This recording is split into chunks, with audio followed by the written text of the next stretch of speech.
Bom dia, boa tarde ou boa noite, conforme seja o horário que estejam me ouvindo.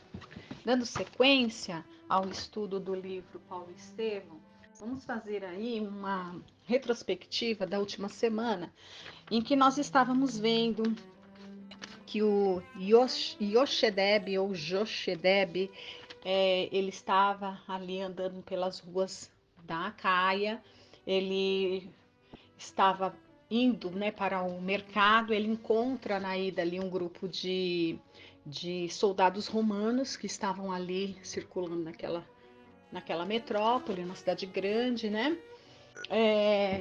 E ele cumprimenta os soldados ali humilhando porque ele era judeu, batem nele, né, por ele ter ousado falar, cumprimentar os soldados, embora ele fosse um homem idoso, ele apanha ali no rosto, e é muito humilhado, né? Mas aí os soldados deixam ele passar. Ele vai para o mercado, ele faz as suas compras. Quando ele está saindo do mercado, né? Foi a semana passada, a gente viu essa parte.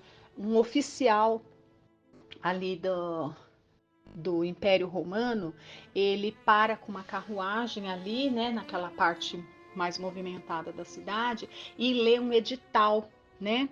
Ele pronuncia um edital ali, aonde se fala é, que um questor romano, ali o Licínio Minúcio, ele estaria disposto a ouvir as queixas daquelas pessoas que se sentissem, que houvessem se sentido injustiçadas de alguma forma, né, por alguma expropriação, coisa que era muito comum ali, porque estaria disposto a analisar o caso e, conforme for, aqueles que foram injustiçados, ter ali seus bens devolvidos ou ter algum tipo de reparação, né?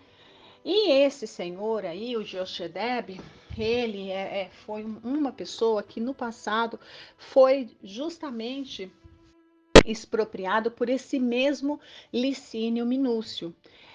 E naquela época ele não tinha tanto poder quanto ele tem agora, né? Então ele tinha menos poder e com menos poder, o que que ele fez? Ele expropriou muitos bens de muitos judeus, muitas pessoas daquela região, inclusive dele mesmo. Ele ficou na prisão por muito tempo, perdeu consideravelmente a parte ali de todos os seus bens, né? E em razão disso, assim, foi arruinada, digamos assim, sua vida. Sua esposa ficou muito desgostosa, infeliz com tudo isso, acabou adoecendo e morreu, né? Ele amargou, acho que 5 anos na prisão e sobrou para ele apenas um pequeno sítio onde ele morava com seus 2 filhos, que era a Abigail e o Gesiel, né? Então só sobrou isso aí para ele. E quando ele ouve esse edital, né, dizendo que aqueles que se julgassem injustiçados teriam o direito de ser ouvidos para ser analisado se fosse justo ou se não fosse justo as suas queixas e conforme for seria ali restituído algum bem, né? E como ele se achava injustiçado, porque não houve motivo para essa expropriação, ele realmente acreditou que poderia acontecer isso, né? Então ele, o que ele faz? Ele sai ali do mercado disposto realmente a querer reivindicar esse direito, já que estava sendo facultado isso, né? E ele resolve voltar para a casa dele. E ele pensa: bom, vou voltar por outro caminho para não correr o risco de me encontrar novamente com aqueles soldados, como aconteceu na ida, né? Quando ele estava indo, que ele foi ali agredido, então ele resolveu mudar de caminho. Na volta, ele mudando de caminho, ele encontra com outro grupo de outros soldados romanos, né? E ele fica sem saber o que ele deve fazer, se ele deve cumprimentar ou se ele não deve cumprimentar, porque na ida ele cumprimentou, né? Ou melhor, na ida ele não cumprimentou, os soldados pararam e falaram que ele era insolente e mal educado, que não cumprimentava os seus superiores, né? Então ele ficou naquela dúvida se ele deveria então cumprimentar ou não. Então o que ele pensou? Bom, se na ida eu não cumprimentei e eu fui agredido, né? então eu suponho que eu tenho que cumprimentar. E foi o que ele fez, né? Ele então agora na volta, encontrando outra tropa diferente, ele cumprimenta, achando que estaria fazendo uma atitude ali que evitaria algum tipo de represália, mas ele se engana. Por quê? Porque mesmo ele, no ato em que ele cumprimenta esses soldados, eles tomam aquilo como uma ousadia muito grande, como ele ousava se dirigir aos seus superiores. E novamente ele é agredido, inclusive dessa vez eles até sangram ali, né? A barba branca, a roupa branca dele, e ele chega em casa assim muito humilhado e ferido, né? E quando ele chega em casa, ele encontra lá seus filhos, né? E os filhos ficam aí muito preocupados com ele e tudo mais. E ele fala, né? Ele tá com essa revolta, ele diz que ele ouviu esse edital e que ele realmente desejava, ele desejava fazer jus, né, a essa possibilidade de poder recorrer, digamos assim, já que ele foi expropriado, né? E aí o que acontece? O, o Gesiel, que a gente sabe, né, depois, Gesiel depois será o Estevão, mas vamos aqui, Gesiel, né? O que o Gesiel fala para ele, continuando a leitura? Coragem, pai. Então, exclamou o Gesiel depois de ouvir a dolorosa exposição, pondo nas expressões de firmeza um acentuado cunho de ternura. Nosso Deus é de justiça e sabedoria. Confiemos na sua proteção. Então, ele está pedindo ali para que o pai seja resignado e que confie em Deus, né? Jochedeb contemplou o filho de alto a baixo, fixando-lhe o olhar bondoso e calmo, onde desejaria lobrigar naquele momento a indignação que lhe parecia natural e justa, dominado pelo desejo das represálias. É verdade que criara Gesiel para as alegrias puras do dever, em obediência à leal execução da lei. Então ele criou o filho, né? É, olha, como a gente leu aqui, em obediência à leal execução da lei. Qual é a lei, né? Era a Torá.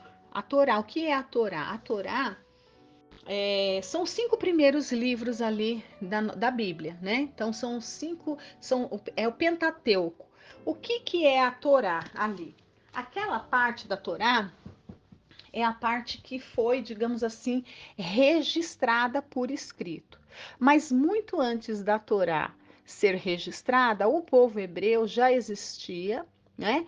E essas tradições e todos os ensinamentos ali de fiel cumprimento às leis de Deus, eles tinham isso de geração para geração, só que não era escrito, eram costumes. E de onde vinham esses costumes? Obviamente que desde que o homem é homem e que está no planeta Terra, ele tem a capacidade de se comunicar mediunicamente, intuitivamente com o mundo espiritual. Então, esses povos, muito antes, né, os primeiros patriarcas ali, desde Abraão até Moisés foram muitas gerações, mais ou menos uns 1000 anos. Até então não havia nada escrito, mas eles já seguiam a lei. Entendem? Que interessante, olha. Então, de Abraão a Moisés tem mais ou menos 1000 anos e não havia nada escrito. É com Moisés que veio ali, ah, veio os 10 mandamentos por um fenômeno mediúnico de escrita direta ali na pedra, né? E depois que eles foram resgatados ali do Egito por Moisés, a partir de então que eles perceberam a importância de começar a deixar registrado por escrito. E aí que começou-se a registrar algumas coisas que é chamado a Torá escrita. Mas antes disso, desde Abraão até Moisés, havia, vamos dizer, a Torá passada de tradição por tradição, de pai para filho, geração a geração. Tanto que Jesus, quando vai se referir à lei antiga, né, na verdade, lei é uma tradução equivocada que se dá para a Torá, né? Que é mais do que lei para os judeus, né? Ela é um código mesmo de modo de vida, né? Então, Jesus, quando vai se referir, ele diz assim: ouviste o que foi dito aos antigos, né? Ou seja, ele não diz ouvistes o que foi escrito, porque até então nada havia sido escrito. Então, as tradições dos antigos, ela era passada de pai para filho, e eles seguiam fielmente.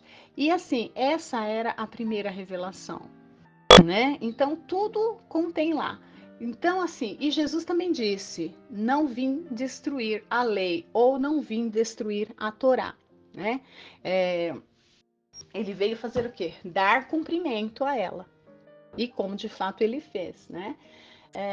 Então assim, a gente percebe que Jesus veio ensinar, exemplificar como estar de acordo, né? E muitas vezes a gente percebe que até hoje a gente não conseguiu entender muito bem nem a primeira revelação, quanto mais a segunda e quanto mais a terceira, que é onde nós já estamos, né, com a doutrina. Então, assim, olha, veja que esses espíritos que já tinham esse entendimento das leis de Deus, eles já traziam, mesmo quando não havia nada escrito, essa intuição do, é, desse dever de estar de acordo com as leis de Deus, né? Então, a Torá seria, vamos dizer assim, a regra de conduta do homem para com Deus, né? Então, só para a gente ter uma noção assim mais exata, né, dessa forma como esse espírito Gesiel, ele já era um espírito preparado.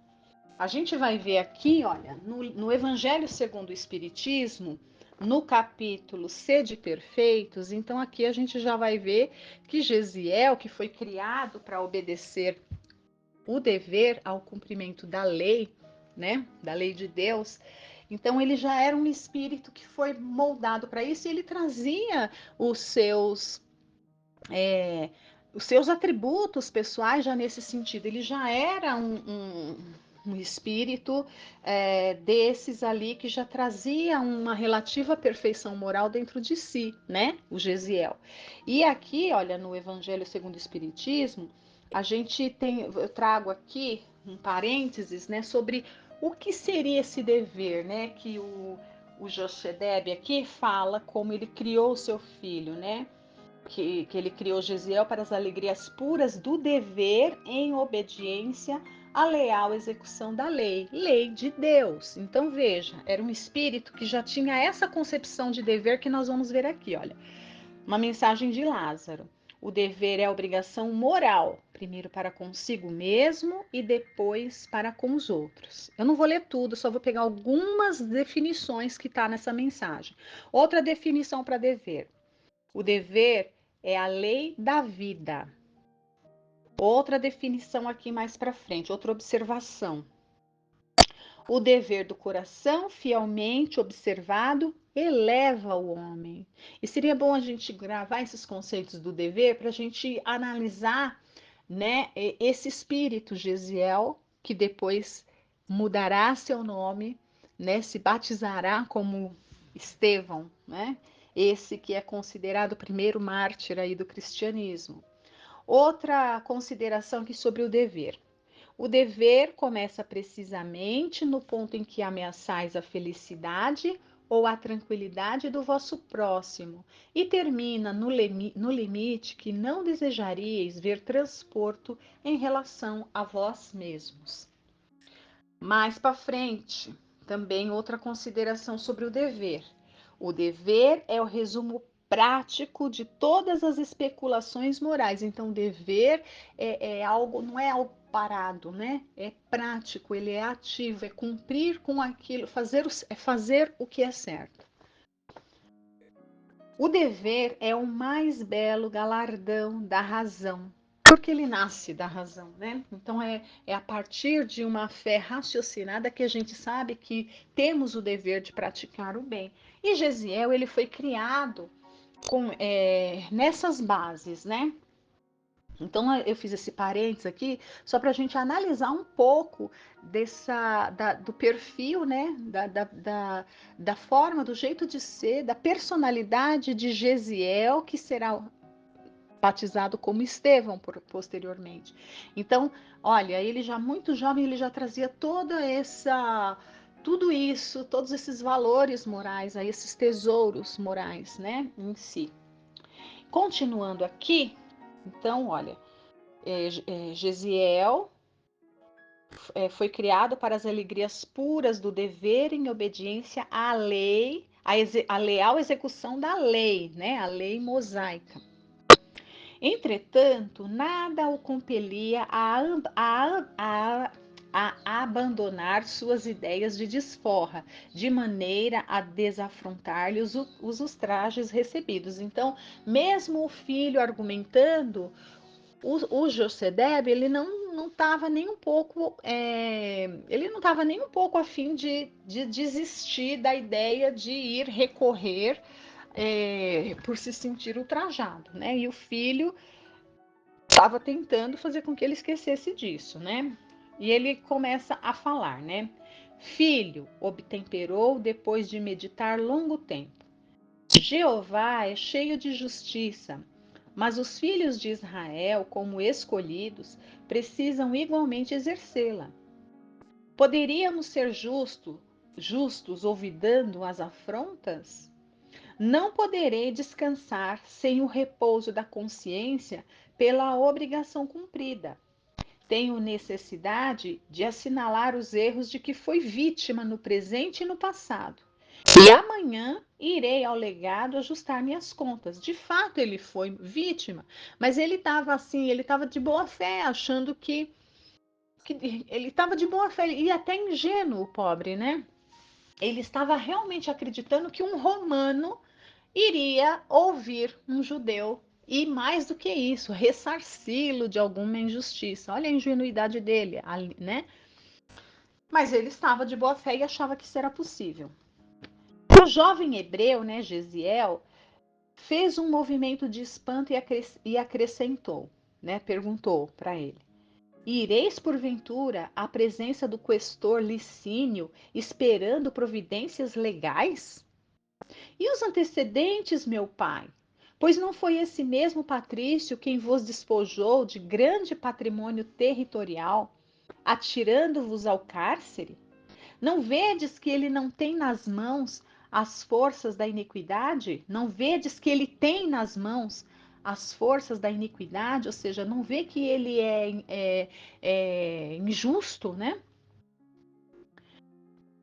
Não será de temer novas investidas com o fim de extorquir o pouco que nos resta? Ou seja, né, será que ele não está fazendo isso? Não seria uma armadilha, né? Para quando a pessoa fosse lá reclamar o que perdeu, levar ao conhecimento que alguma coisa sobrou para que aquilo também fosse retirado? Ele está ponderando todas essas coisas, né?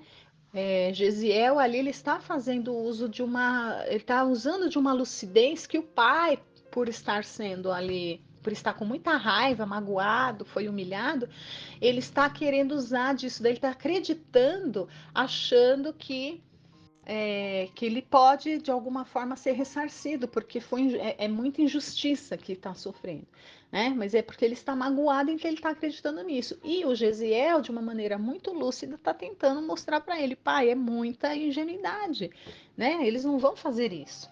Bom, Josedebe mergulhou no olhar do filho, olhar que a nobreza do coração orvalhava de lágrimas emotivas, porém, na sua rigidez de caráter, acostumado a executar os desígnios próprios até o fim, exclamou quase secamente: Como sabes, tenho contas velhas e novas a acertar, e amanhã, de conformidade com o édito, aproveitarei o ensejo que o governo provincial nos faculta. E o Gesiel, ele está decidido a ir, né? Meu pai, suplico-vos, advertiu o rapaz, entre respeitoso e carinhoso.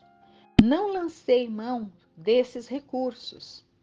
E o velhinho diz: E as perseguições? Explodiu o velho energicamente. E esse turbilhão incessante de ignomínias em torno de homens de nossa raça? Não haverá um paradeiro neste caminho de infinitas angústias? Assistiremos inermes ao enxovalho de tudo que possuímos de mais sagrado? Tenho o coração revoltado com esses crimes odiosos que nos atingem impunemente. A voz tornara-se-lhe arrastada e melancólica, deixando perceber extremo desânimo.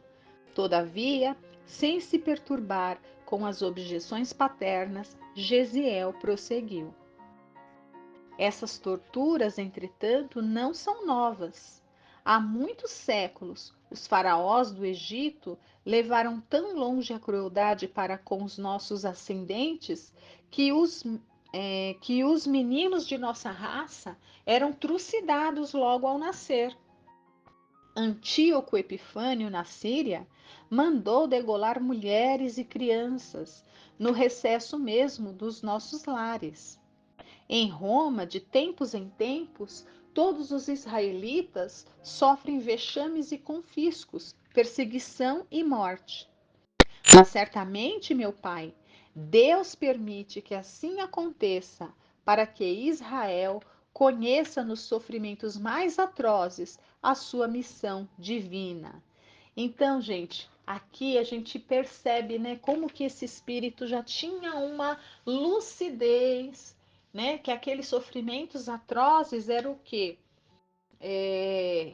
Fazia parte de uma missão divina. Aquele povo estava ali, né, passando por toda aquela situação aparentemente ali totalmente injusta e sem explicação, mas nós sabemos, né? E Gesiel sabia, não existe sofrimento que não tenha causa anterior, né? E a gente percebe pela característica, né, até do próprio Josedebe aqui, que era um homem que trazia aquele orgulho, né, muito grande, um orgulho imenso, o orgulho da raça, um orgulho de casta, né? Então, é, vamos imaginar esse povo em épocas remotas, às vezes, né, pensando que ali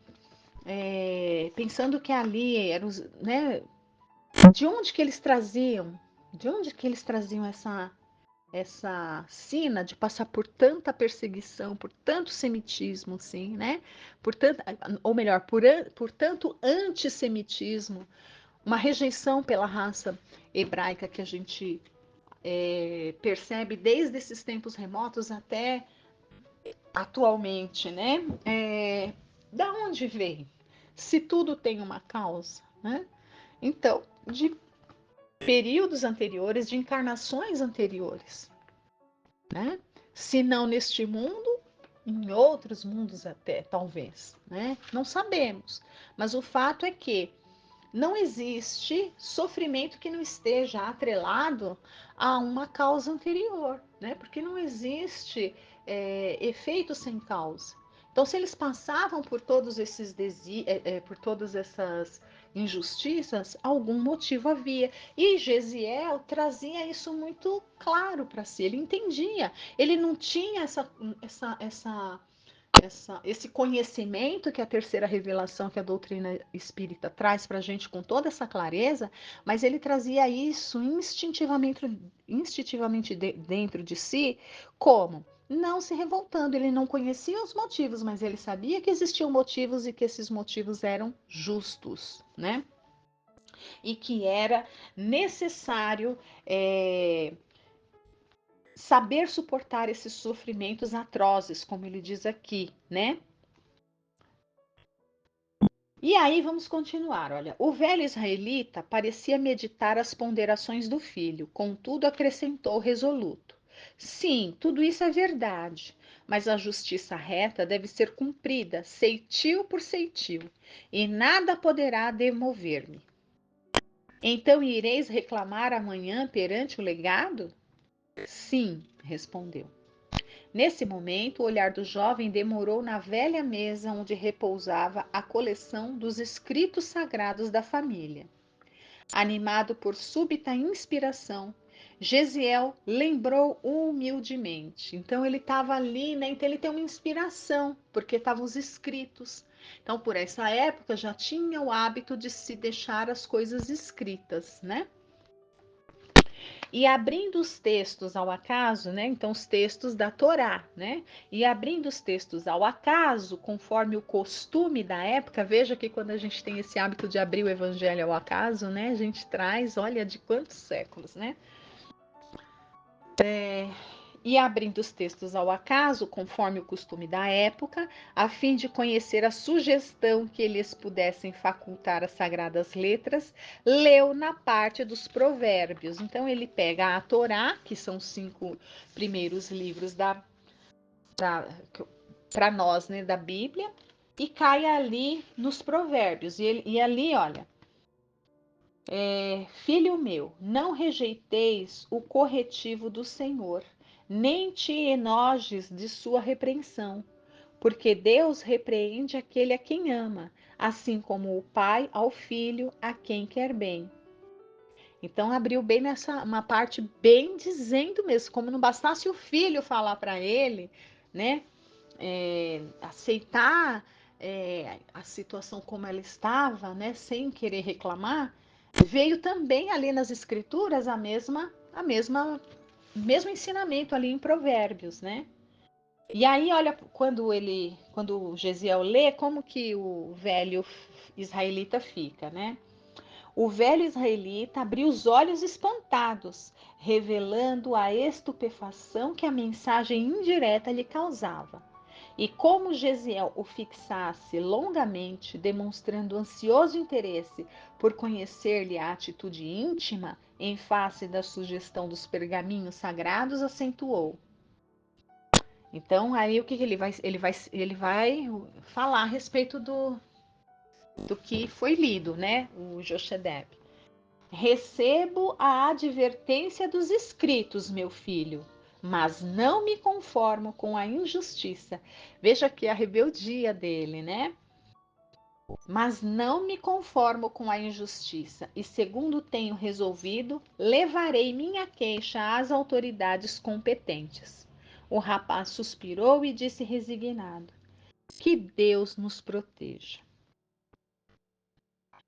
Então, gente, eu ia continuar lendo, mas nós temos aí poucos minutos. Eu vou deixar para a gente continuar a leitura na próxima semana. Mas fica para nós essa reflexão sobre muitas vezes a rebeldia que nós alimentamos, né? Às vezes tudo conspira para que a gente faça ou não faça alguma coisa.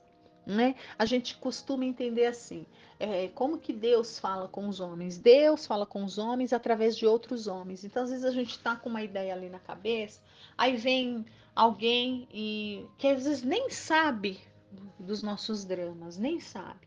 Porque às vezes se alguém sabe se a gente está passando um drama, é bem capaz de ouvirmos um mau conselho, dependendo de quem seja. Mas vamos supor que a gente está num drama íntimo ali, numa situação que a gente não sabe o que fazer, mas Deus sabe dos nossos dramas.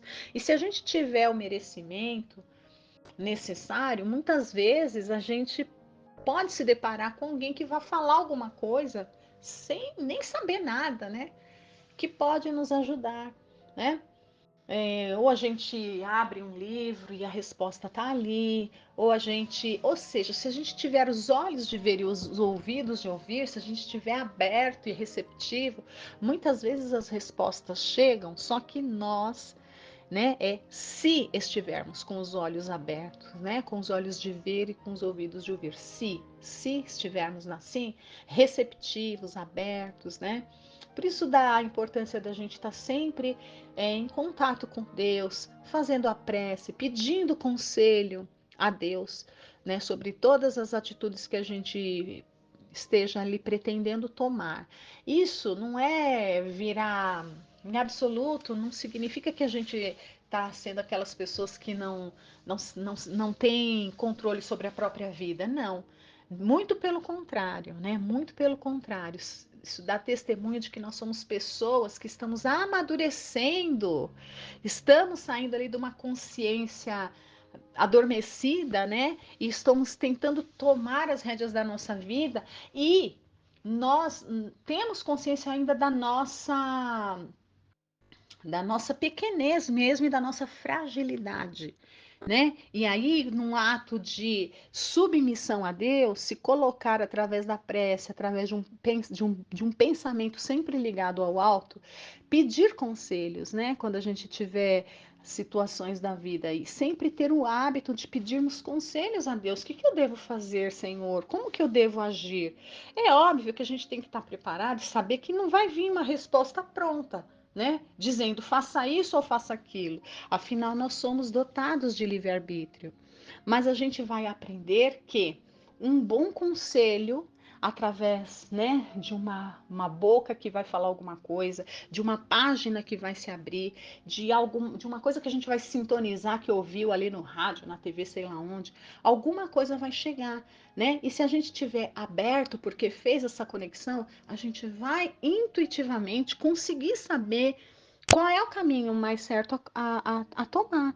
Então, que a gente procure ficar atentos a nós mesmos, né? Nesse sentido, aprendermos aqui com esse Jochedeb que está, né? Onde vai levar essa inflexibilidade dele, essa teimosia, digamos assim, né? Então, que não sejamos teimosos, essa é que fica sendo a mensagem de aprendizado. Como eu disse, esse livro, além de ser uma história maravilhosa, riquíssima, ela a cada página tem um grande aprendizado para nos ensinar aqui, tá bom? Agradeço a todos por estarem aqui ouvindo, acompanhando. Estaremos juntos novamente na próxima semana. Fiquem com Deus.